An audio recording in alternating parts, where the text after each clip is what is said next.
बोल जयकारा बोल मेरे श्री गुरु महाराज की जय।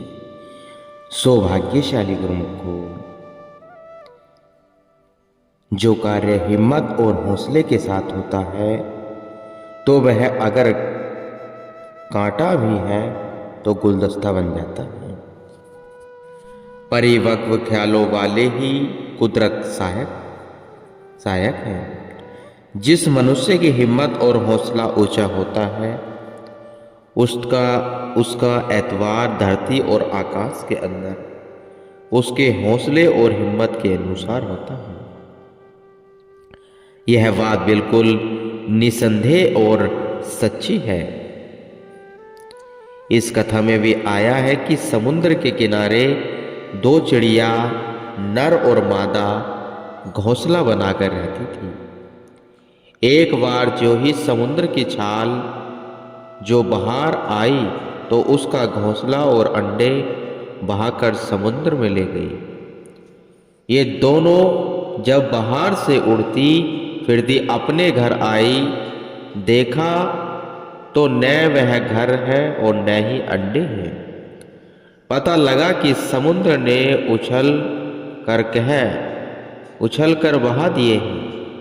सुनते ही आग बबूला हो गई और क्रोध में आकर कहने लगी, अगर हमारा नाम चिड़िया है तो हम इस समुद्र को खुश्क करके छोड़ेंगे।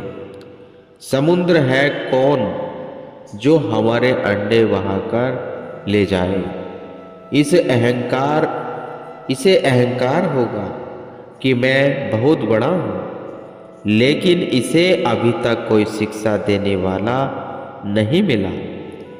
इसे अधिकार क्या है कि बिना कारण किसी दूसरे के घर पर हमला करे।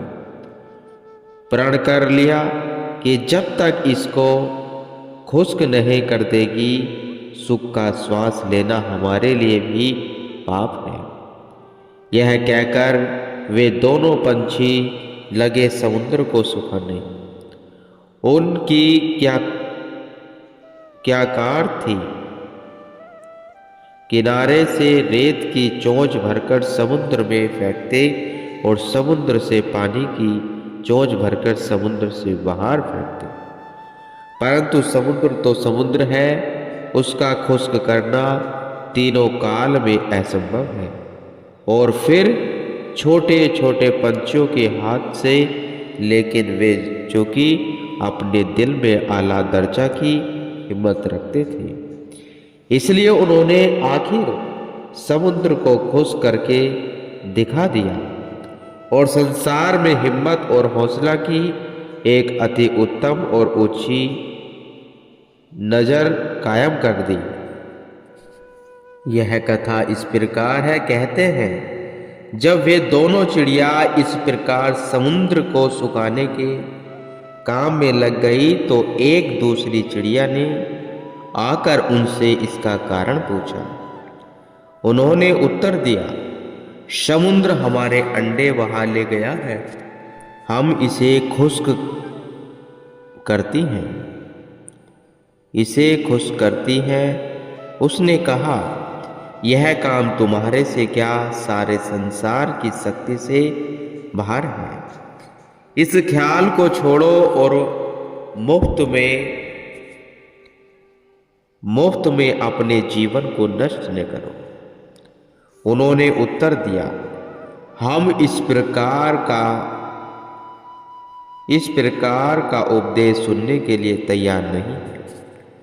यदि तुझसे कुछ हो सकता हो तो हमारे साथ लग जा, नहीं तो पीठ दिखा। हमको ऐसा कायर और कमजोर ख्याल वाले के साथ विवाद करके अपना समय नष्ट करना मंजूर नहीं है।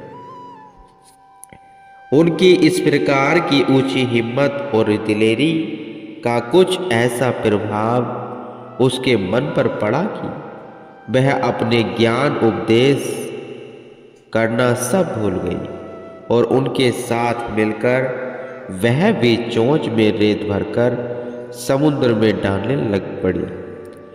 एक एक और दो 11 होते हैं, परंतु यह तो 3 हो गए। अब तो बन बन की अनेक चिड़िया उनके साथ मिलकर समुद्र को सुखाने लग गई। जब अच्छा खासा झुंड चिड़ियों का इस काम में लग गया तो इस शोहरत को सुनकर देश देश की चिड़ियों के झुंड वहां पहुंचने लगे। अब बात पूछाने से आगे निकल गई। जो भी चिड़िया आती दूसरों को इस तरह करता देखकर वह भी उसी तरह करने लग जाती। जब संसार की तमाम चिड़िया वहां आ पहुंची तो दूसरे पंछियों का भी इधर ध्यान हुआ। उन्होंने देखा कि दुनिया की सब चिड़िया समुद्र को खुश करने में लग रही हैं, तो वे भी वहां पहुंचने लगे और लगे उनके साथ मदद करने। भाव यही है कि कुल संसार के पंछी उस जगह आ एकत्र हुए और समुद्र को सुखाने के काम में लग पड़े। यह बात चारों ओर फैल गई। जो सुनता अचंभित होता। फिरते फिरते वहां नारद ऋषि आ गए।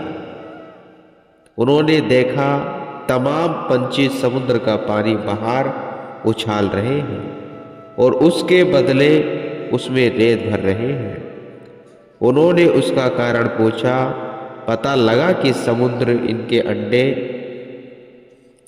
बहा ले गया है और वे उसको सुखाना चाहते हैं। नारद जी को बड़ा आश्चर्य हुआ। बहुत तेरा समझाया मगर वहां इनकी सुनता कौन था। सब पंछी सिर धर की बाजी लगाकर पानी बाहर उछाल रहे थे। नारद जी को दया आई। शीघ्र ही वैकुंठ में विष्णु भगवान के पास पहुंचे। सब हाल जो का तुह कह सुनाया। भगवान ने तुरंत गरुड़ जी को बुलाया और कहा, हे गरुड़ जी, तुम्हारी प्रजा संसार में इस कदर दुखी हो रही है जिसकी कोई हद नहीं है और तुम यहाँ सुख की नींद सो रहे हो। शीघ्र ही जाओ और अपनी प्रजा को दुख से छुटकारा दिलाओ। भगवान की आज्ञा पाते ही गरुड़ जी वहां आए और पंछियों की ऐसी अवस्था को देखकर समुद्र पे इतना भारी कोप किया कि समुद्र भयभीत होकर त्राही त्राही करता हुआ गरुड़ जी के चरणों में आ उपस्थित हुआ और क्षमा मांगने लगा। गरुड़ जी ने कहा, जल्दी इन पंछियों के अंडे वापस दे, नहीं तो अभी तुझे दंड देता हूं। नीच तुझे इतना ख्याल नहीं कि ये तमाम पंछी इसी तरह से अपना जीवन खत्म कर देंगे और तू फिर भी इतना मस्त बैठा है। समुद्र ने गरुड़ जी के चरणों में नमस्कार किया और उसी समय एक जाल के द्वारा वह अंडे निकाल कर किनारे पर रख दिए। वे दोनों चिड़िया अपने अंडे पाकर सुखी हुई और गरुड़ जी सब पंछियों को आशीर्वाद देते हुए वापस वैकुंठ धाम को चले गए। यह नजीर है, जब साहिबे हिम्मत किसी काम पर कमरबंद कर लग जाते हैं तो वह न होने वाली बात को भी करके दिखा देते हैं। कहते हैं, जब फरहाद तेसा लेकर पहाड़ को चीरने लगा तो जब एक तेसा वह मारता तो करोड़ तेसे उसके साथ कुदरती मारती थी। इस तरह से वह जहां मर्द पहाड़ के चीरने में सफल हो गया, कुदरत की तरफ से भी मदद उन्हीं के लिए उतरती है जो इरादे के मजबूत होते हैं, क्योंकि कामयाबी और नाकामी सब आदमी के अपने इरादे और दिलेरी पर निर्भर है। हौसलामंद आदमी के जोश को उभारने में धरती और आकाश की तमाम शक्तियां मदद देने के लिए तैयार खड़ी रहती है। उभरने वाली शख्सियत को दुनिया की कोई भी ताकत दबा नहीं सकती और निकम्मे तथा आलसी आदमी को संसार की कोई ताकत उभार नहीं सकती। जिस नाकामी और आदमी शिकायत करता है वह वास्तव में कोई चीज नहीं है। उसे चाहिए कि वह अपने काम में लग जाए और काम का ध्यान करे, फिर वह आप ही देख लेगा कि सफलता उसके पांव चूमने के लिए तैयार खड़ी है या नहीं है। जो मनुष्य हाथ में हाथ